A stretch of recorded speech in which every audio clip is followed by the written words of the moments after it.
पापा की बोगिया में कोयलिया बोले राम कोयलर बोलिया सोहामन लागे राम कोयलर बोलिया सोहाम।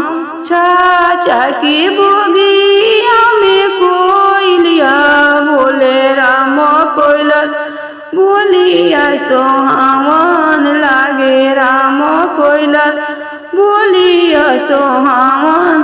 सोरहो बोरी सो पपकी अंगनवा खेलनी राम आज अंगन सपनमा भैले राम आज अंगन बासोरहो बोरी सो चुचकी अंगनवा खेलनी राम आज अंगन सपनमा भैले राम आज अंगन सपनमा भैल। सोरहो बड़ी सो मम्मी की गोदिया खेलनी राम आज गोदिया सपनमा भैले।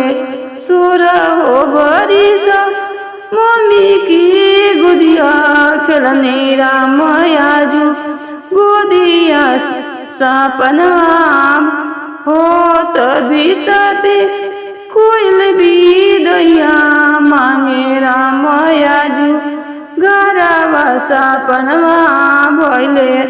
पापा की बोगिया में कोयलिया बोले राम कोयलिया बोलिया सोहामन लागे राम कोयलिया बोलिया सोहामन लागे राम।